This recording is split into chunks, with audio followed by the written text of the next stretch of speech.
For decades, a college degree was a person's ticket to a well-paying job. But all degrees are not equal. And new data just shows how much those earnings potential can vary between majors. The U.S. Census Bureau says last year college graduates between 25 and 64 years old had average median incomes of over $74,000. But they found that some college grads are earning only slightly more than people without bachelor's degrees. For context, the Labor Department says workers with only a high school diploma had median income of just over $44,000. Joining us is CBS MoneyWatch Associate Managing Editor Aimee Picchi. So, Aimee, let's get right to it. Tell us which majors were found to be the highest paying and which were found to be the lowest. Yeah, so one thing really stands out from this data is that people who studied STEM subjects in college, like math, computer science, are earning far more than people who studied liberal arts or the humanities. Engineering's at the top. People who studied engineering in college earned about $107,000 last year, while performing arts majors earned about half of that at $54,000. Business majors also tend to out-earn liberal arts majors as well. And I just want to say that even though, like, if you might study performing arts or a lower earning major, it doesn't mean that you are necessarily doing that for your career. A lot of people change their careers after college, so that's very possible. You could go back to school, get into a new field. But overall, this does indicate that your college focus can influence your lifelong income. Absolutely. And that has long been something that has been prevailing wisdom.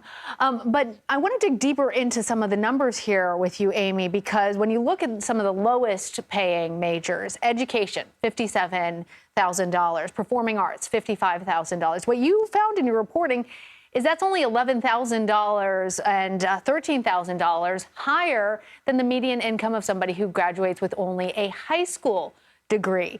Given some of the massive amounts of student loans that people have to undertake to get these college degrees, how much does that put into perspective that there is this tremendous disparity between somebody who's choosing to go into one of these STEM fields and then choosing to go into one of these lower paying fields? And how does all of that play into the cost of education in this country?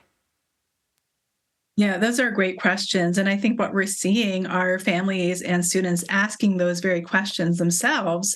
And I think that also explains why we're seeing a lot more skepticism among families and students about the value of college. Even though when you look at the data, generally it does make sense to get a college degree. The college grads still overall earn more than high school grads. But, if you look at those, you dig down into the data and you see, all right, some of these majors aren't making a lot more than high school students. I think that's why you get these questions about, is it worth taking on thousands, tens of thousands of dollars of debt to study English, performing arts, or another liberal arts degree? So, I think that's kind of explaining it, and also what we're seeing actually in the numbers and enrollment. You're seeing, some colleges actually just really struggle to get students enrolled and are closing as a result. And we're also seeing huge declines in enrollment among some of those lower paying fields like English and education. Actually, education has seen a massive drop off in students studying that subject since 1970. And how essential they are. Yeah, absolutely. Well, in some circles, there is such enormous pressure put on high school students to get into those elite schools. So I wonder, Aimee, how much does the specific college or university factor into salary? That's also a great question. And this study itself doesn't look at that, but there are other economic analyses that have looked at this issue, including one recent one from some Harvard economists. And what they found is that actually students who went to Ivy League schools or the equivalent were 60% more likely to have incomes that placed them in the 1% versus students who weren't accepted at those colleges. So there is some indication that going to an Ivy League school or the equivalent, say like MIT or Stanford, can really boost your income.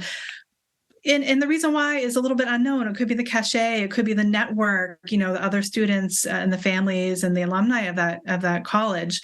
But one education consultant I spoke to said, look, a degree from an Ivy League college is valuable in itself. Top firms come to recruit students at those schools, even English majors, even history majors. So he said even a history major from Harvard can actually end up out-earning someone who studied STEM from a lower ranked university, for instance. So your school does have an influence on your income potentially. There's so many factors for families to consider when they look at the cost of higher education.